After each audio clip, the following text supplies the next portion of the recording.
Bonjour, chers amis.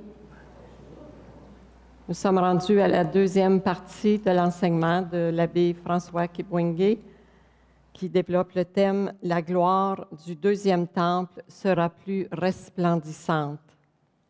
Amen. Amen.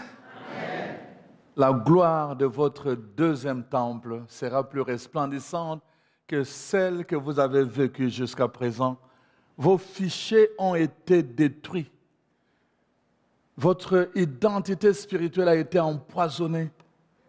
Mais aujourd'hui, Dieu vous dit, et il vous fait une promesse, que ce qu'il veut faire en vous aujourd'hui, il veut que ça soit plus resplendissant que ce que vous avez vécu jusque-là. Amen. Mais il faut le désirer. Il faut vraiment le désirer.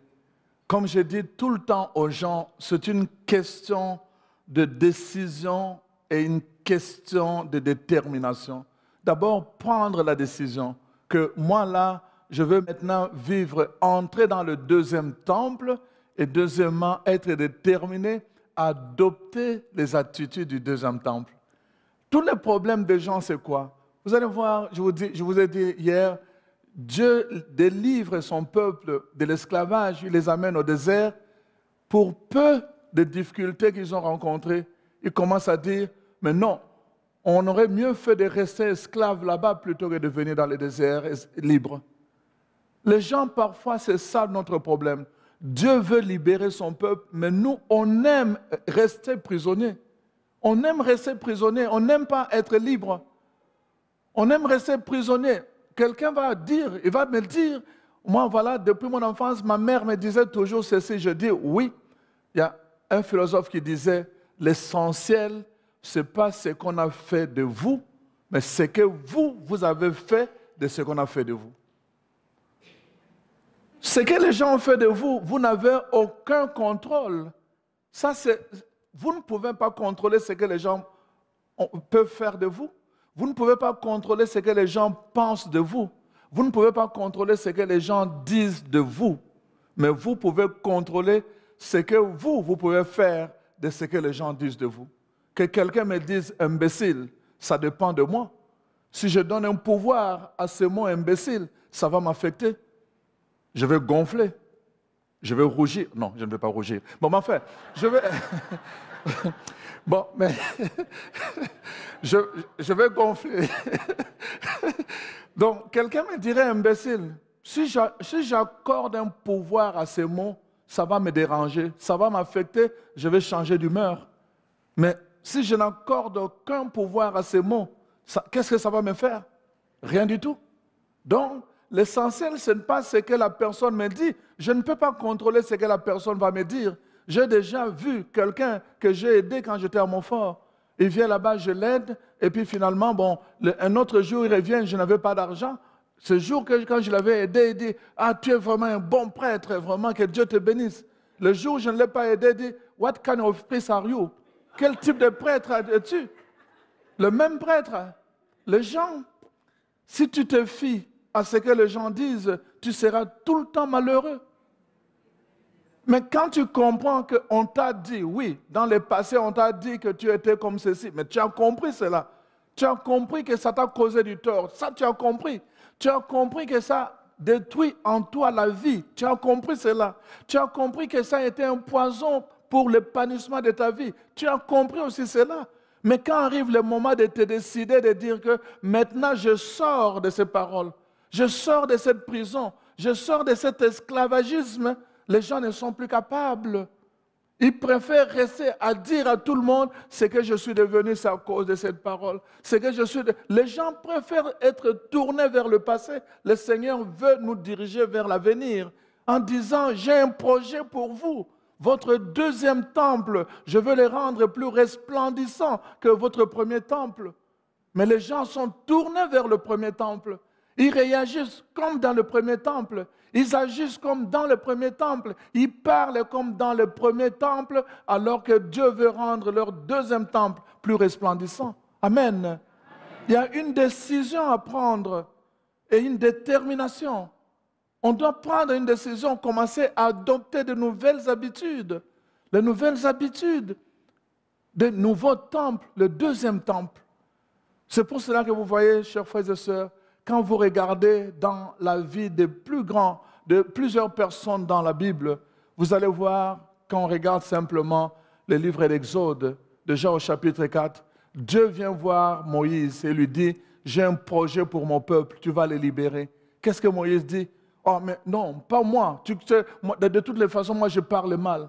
Va prendre mon frère Aaron, lui, il parle très bien. Dieu dit, non, non, non, pas comme ça. Moi, je veux manifester ma gloire en toi.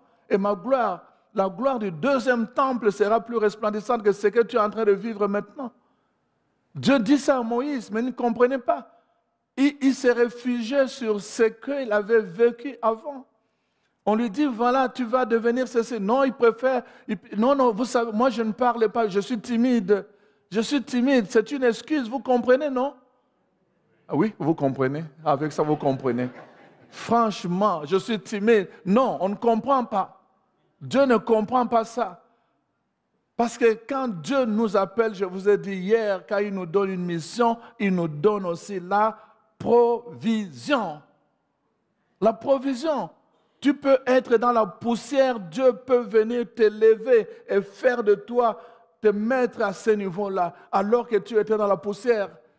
Tu peux être un condamné, Dieu peut venir t'enlever dans la condamnation et te rendre non seulement libre, mais un libérateur pour d'autres personnes. Tu peux être petit, Dieu vient t'élever et il fait de toi un grand homme. Tu peux avoir été dans une famille de la malédiction, comme les Moabites. Ruth est née de la famille des Moabites, une famille qui était condamnée à la malédiction. Et elle est sortie, elle est entrée dans la généalogie de Jésus. Amen. Dieu peut faire des choses que les hommes ne peuvent pas faire. C'est pour cela qu'il a la clé, il a le secret. Et quand il nous dit la gloire du deuxième temple sera plus resplendissante que celle du premier temple, c'est parce que c'est lui le secret. C'est lui le secret. La Shekinah est en nous et à cause de la Shekinah, nous sommes couverts de l'Esprit de Dieu, de l'ombre de Dieu, de la présence de Dieu. Alors nous sommes capables d'être enceintes et de donner naissance à cette nouvelle bénédiction que Dieu seul peut réaliser. Amen. Amen. Arrêtez de tourner votre vie vers le passé parce qu'on vous a fait ceci. Nous tous, on nous a fait quelque chose. Nous tous, nous avons une histoire à raconter. Nous tous, nous avons des blessures à raconter. Mais il y a une décision à prendre à un moment donné en disant, moi je veux voir. Exode 33, Moïse dit, Seigneur, je veux voir ta gloire. Je veux voir ta gloire. La gloire du deuxième temple, je veux la voir dans ma vie. Je suis tanné, je suis fatigué. Fatigué de continuer à voir la médiocrité, à voir des choses. Je vous ai dit hier, la splendeur, resplendir, c'est sortir du commun, devenir extraordinaire, sortir de l'ordinaire, devenir extraordinaire. Et cela prend le rayonnement, mais aussi l'embrasement. L'embrasement d'abord, intérieurement, je me laisse embraser par le feu de l'esprit qui change mon goût à l'intérieur et le rayonnement, je donne maintenant un impact autour de moi. Rayonnement, un impact.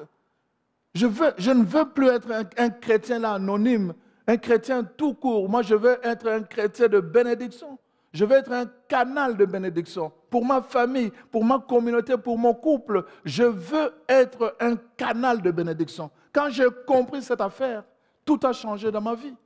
Arrêtez d'être des simples chrétiens. Arrêtez d'être des chrétiens anonymes dans vos communautés. Recherchez ce qu'il y a de plus grand. La parole de Dieu dit dans Isaïe 54, élargissez les cordes de votre tente. Élargissez. Amen. Élargissez. Vous m'entendez? Arrêtez avec des petites choses là. Arrêtez avec des petites choses. Élargissez.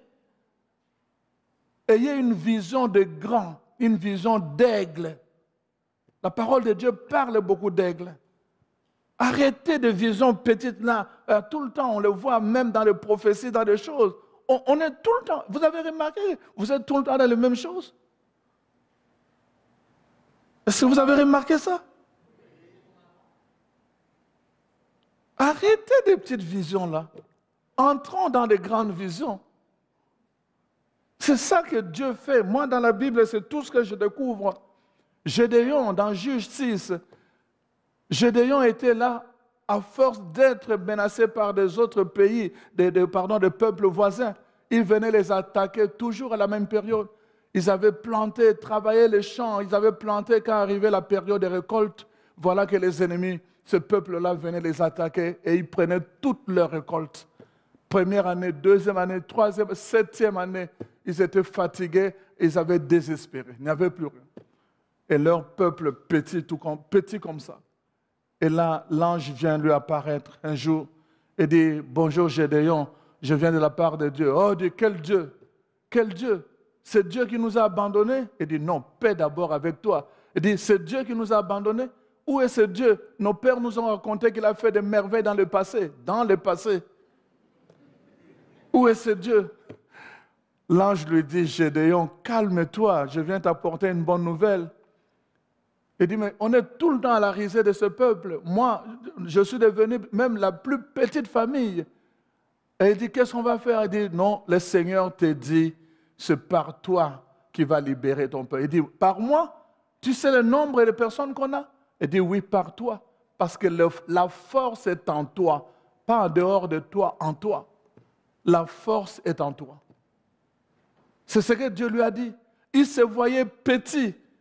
Hein? Une petite famille, un petit peuple, et puis affaibli par les échecs, Dieu lui dit, pourtant tu as la force.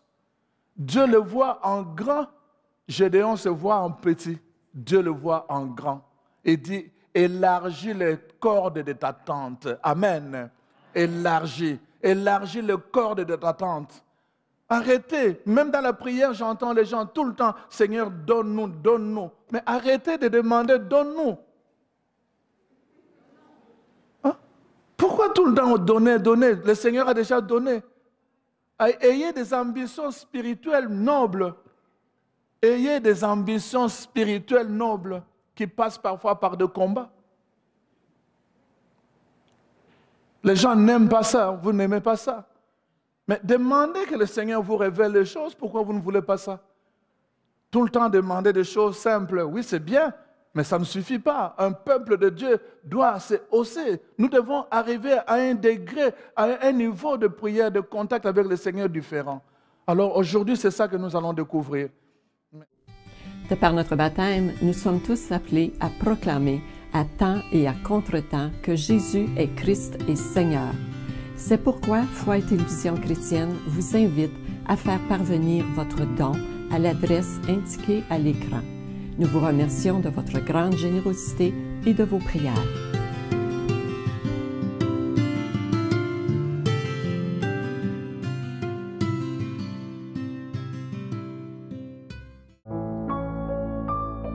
Habité par un tiraillement et une grande insécurité suite à des blessures d'enfance très profondes, Père Stéphane est maintenant bien dans sa peau. Ordonné prêtre en 2008, Père Stéphane travaille dans le diocèse de Montréal. Il exerce maintenant son ministère pastoral comme aumônier de la prison de Bordeaux. Un témoignage qui donne espérance aux poquets d'aujourd'hui.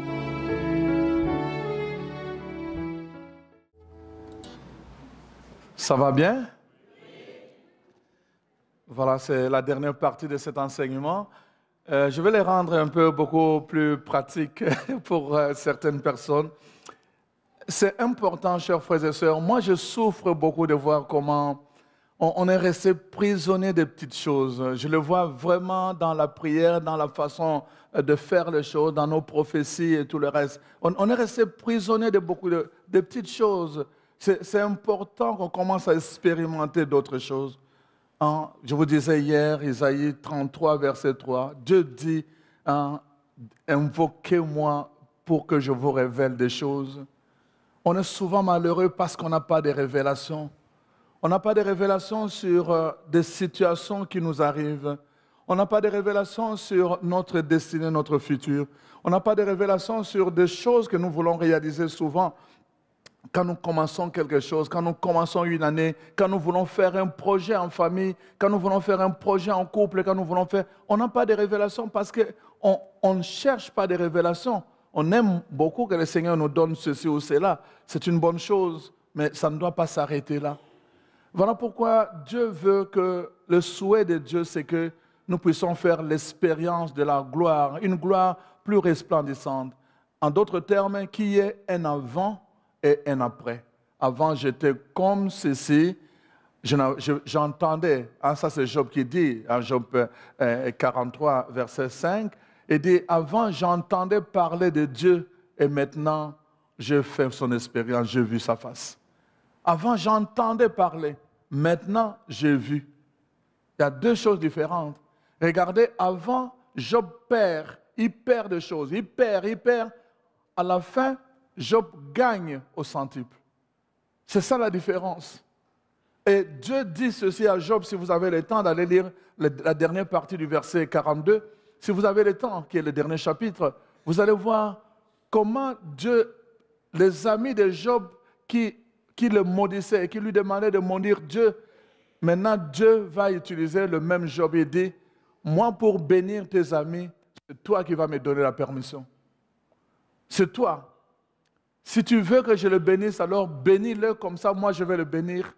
Le Job qu'ils ont pris pour n'importe qui, maintenant Dieu l'utilise pour devenir source de bénédiction pour les autres. Un avant et un après.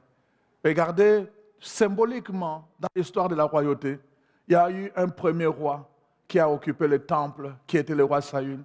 La Bible dit, Dieu a retiré son esprit de lui. Il a donné au deuxième roi qui a occupé le temple, qui s'appelait David. Et l'esprit du Seigneur était sur David. Et David, la parole de Dieu dit que Dieu avait aimé l'homme qui était David. Son cœur plaisait à Dieu. Et David a été un des grands rois de l'histoire du peuple de Dieu.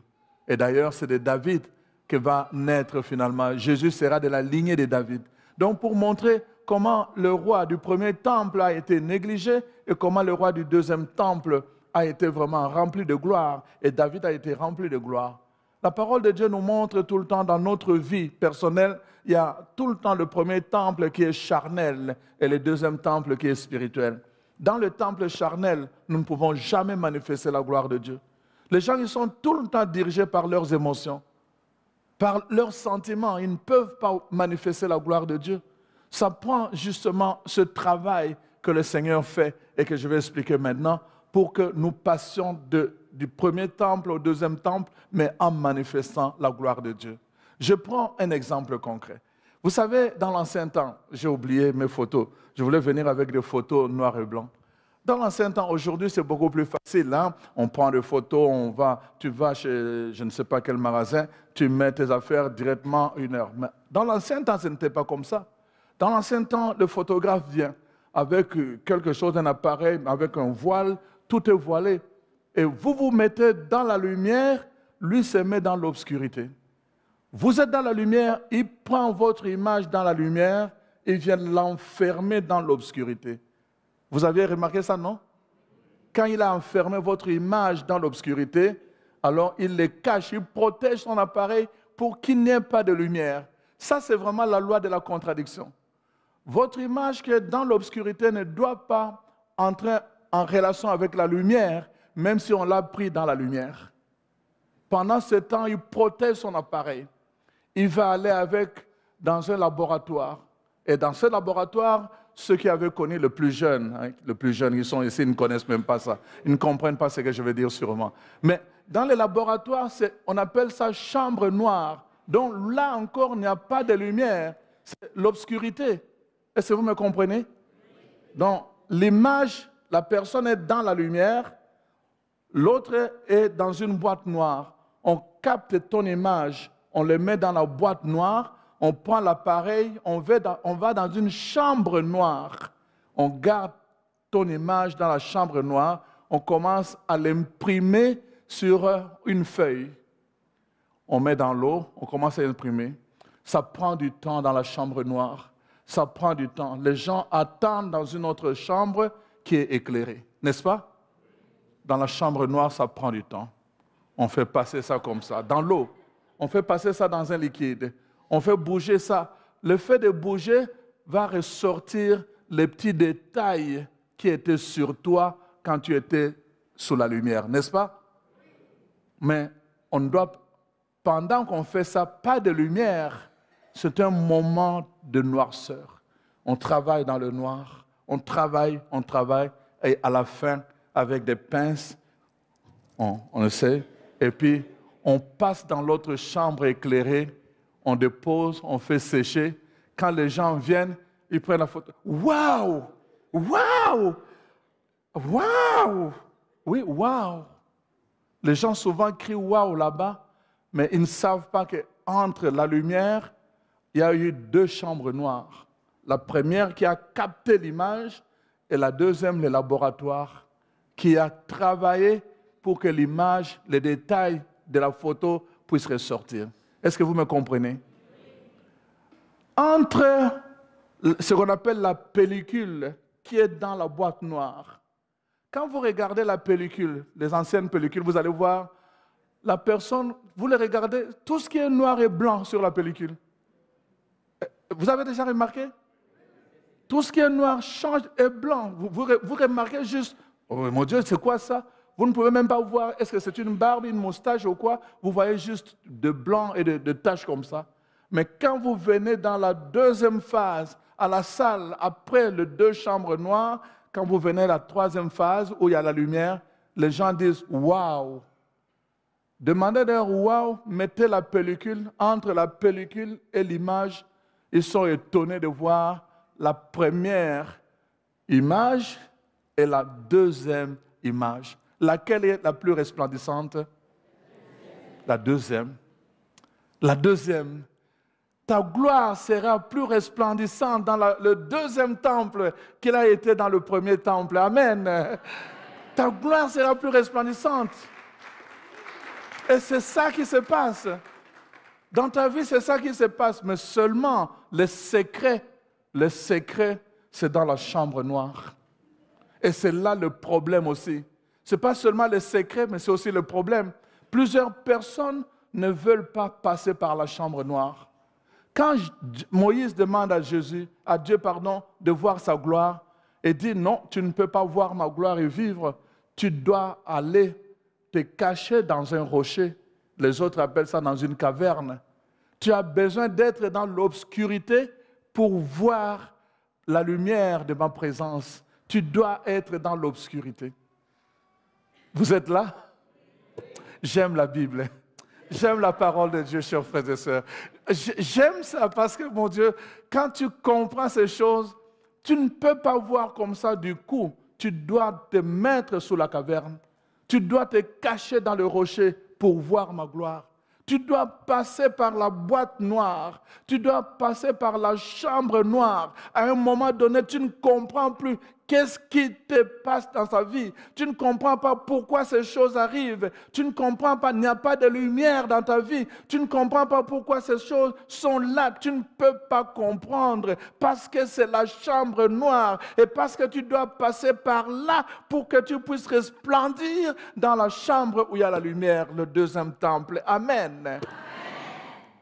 Le murmure, c'est pour les gens qui ne comprennent pas l'importance de la chambre noire. Le murmure, c'est pour les gens qui marchent avec l'effort charnel. Mais quand tu as compris les secrets de Dieu, tout concourt au bien de ceux que Dieu aime. Il va te faire passer par la chambre noire. Quand les gens vont te voir, ils vont te dire, mais qu'est-ce que tu fais à perdre ton temps d'aller prier? Dis-leur, je suis encore dans les laboratoires. Amen.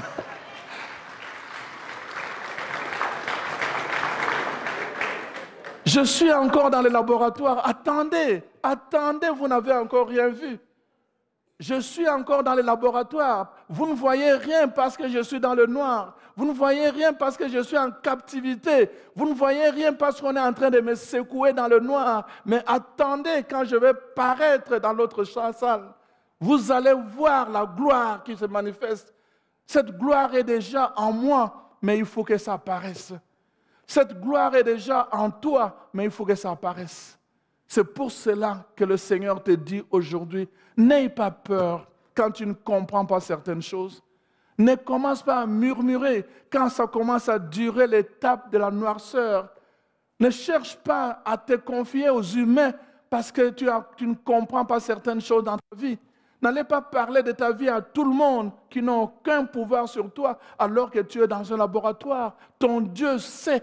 Il est capable de le faire traverser par des situations que tu ne comprends pas. Ce n'est pas ça qui l'intéresse. Ça, ce n'est qu'un passage. Ce qui l'intéresse, c'est que tu puisses resplendir quand tu sortiras de ce laboratoire. Quand tu sortiras de ce passage, c'est ça qui intéresse ton Dieu. Parce qu'il veut que tu puisses resplendir. Parce que tu n'arrives pas encore à faire apparaître tous les détails de couleurs qui sont en toi et qui sont les perles. Parce que les gens doivent dire de toi, waouh! Les gens doivent dire de toi, waouh! Ils ne le disent pas encore parce que tu n'es pas encore passé par la chambre noire. Et les gens ne comprennent pas cela. Amen. Amen. La gloire de ton deuxième temple, elle sera plus resplendissante quand tu comprendras ces principes spirituels. Dieu n'est pas contre toi. Dieu voit ta misère. Dieu voit tes pleurs. Dieu entend ta prière. Mais simplement, tu dois accepter qu'il y a un passage, il y a une étape. Ça sera noir. Tu ne comprendras pas. Mais Dieu sait. Ce n'est pas nécessaire que tu comprennes parce que c'est le laboratoire. C'est le laborantin qui comprend ce qu'il fait. Toi, attends simplement que les gens disent « Waouh !» Amen. Amen. Que le Seigneur vous bénisse.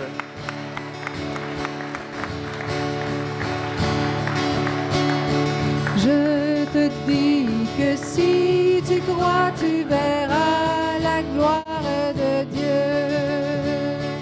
Je te dis que si tu crois, tu verras la gloire de Dieu. Tu verras la gloire de Dieu. Tu verras la gloire de Dieu. Cette émission a été rendue possible grâce aux partenaires et amis de Foi et Télévision chrétienne. Mais nous avons aussi besoin de vous. C'est pourquoi nous vous demandons de faire parvenir votre don à Foi et Télévision chrétienne à l'adresse indiquée à l'écran.